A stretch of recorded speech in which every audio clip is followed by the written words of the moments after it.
বন্ধুরা নমস্কার, বড়দের প্রণাম, ছোটদের ভালোবাসা জানিয়ে শুরু করছি আজকের রেসিপি। আজকে আমি নিয়ে আসলাম মাছের মাথা দিয়ে পটল চচ্চড়ি। আমি এটার পটল চচ্চড়ি নাম দিলাম, আপনারা আপনাদের মতন নাম দিয়েন। অসাধারণ একটা রেসিপি। তার জন্য লাগছে আমার মাছের মাথা, লাগছে পটল, পেঁয়াজ, আর লাগছে গোবিন্দভোগ চাল। আপনারা চাইলে আতপ চালও দিতে পারেন। আতপ চাল, আমি গোবিন্দভোগ চাল দিলাম, আপনারা আতপ চালও দিতে পারেন। দেখুন বন্ধুরা, পটলগুলো ভালো করে কেটে ধুয়ে নিয়েছি, তারপর হাতে করে আমি ভেঙে নিয়েছি। হাতে করলেই ভাঙা হয়ে যাবে, বটিতে কাটার দরকার নেই, ভেঙে ভেঙে নিতে হবে, এটা কাটলে হবে না। আর পেঁয়াজ কেটে নিয়েছি, আর নিয়েছি চাল। দেখুন বন্ধুরা, গোবিন্দভোগ চাল নিয়েছি আমি 50 গ্রামের মতো নিয়েছি, আর লঙ্কা কেটে নিয়েছি। প্রথমে আমি চালগুলো ভেজে নেব। শুকনো খোলায় চালগুলো আমি ভেজে নেব, চাল ভাজার মতন করে নেব। দেখুন বন্ধুরা, এরকম করে যদি পটলের এই রেসিপিটা করেন, যারা পটল খেতে ভালোবাসেন না, আর এখন তো পটল আর ভালো লাগছে না, এভাবে করে রান্না করবেন, এক থালা ভাত খাওয়া হয়ে যাবে বন্ধুরা। এদিকে আমার চালটা ভাজা হয়ে গেছে। তারপর আমি আবারও কড়াইয়ে তেল দিয়ে দিলাম, একটুখানি নুন দিয়ে দিলাম। আমি এবার মাছের মাথাটা ভেজে নেব। মাথাটা ভালো করে লাল লাল করে ভেজে নিতে হবে।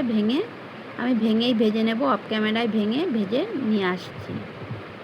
দেখুন বন্ধুরা, সব কিছু দেখাতে গেলে অনেক বড় ভিডিও হবে, আপনারা দেখতে চাইবেন না। যেইগুলো দেখানোর আমি সেইগুলোই দেখাচ্ছি, পুরো ভিডিওটা দেখবেন, নালে বুঝতে পারবেন না আমি কিভাবে রান্নাটা করছি। মাছের মাথাটা আমার ভাজা হয়ে গেছে। চালটা আমি ভেজে রেখেছিলাম, ওই চালটাও আমি গুঁড়িয়ে নিয়েছি। আর ওই তেলেই আমি ফোড়ন দিলাম তেজপাতা, শুকনো লঙ্কা আর জিরে। ফোড়নটা একটু ভাজা ভাজা হয়ে গেছে, তারপর আমি পেঁয়াজ দিয়ে দিলাম। পেঁয়াজটা একটু ভাজা ভাজা করে নেব।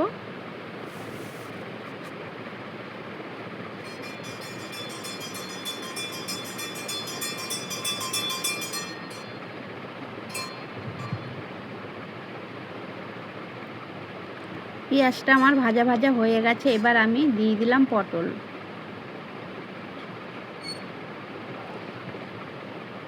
পটলটা দিয়েও আমি ভালো করে নাড়াচাড়া দিয়ে নেব, আর একটুখানি ভাজবো, বেশি ভাজার দরকার নেই, কেননা এটা আমি পটলের চচ্চড়ি করছি গোবিন্দভোগ চাল দিয়ে, মাছের মাথা দিয়ে।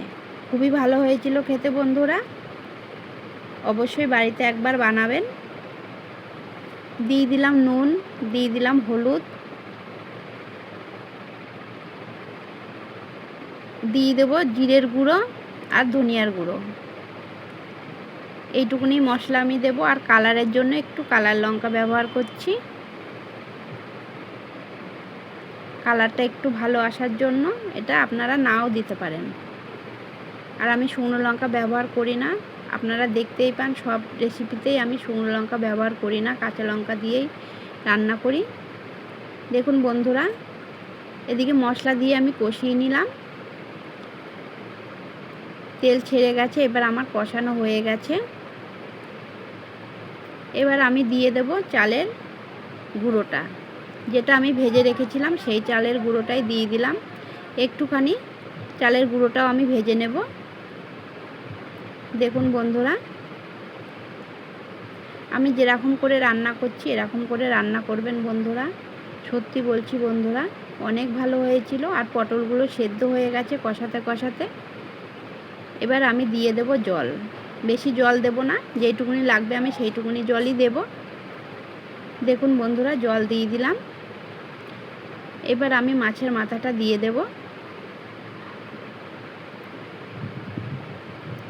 সামান্য একটু মিষ্টি দিয়ে দিলাম।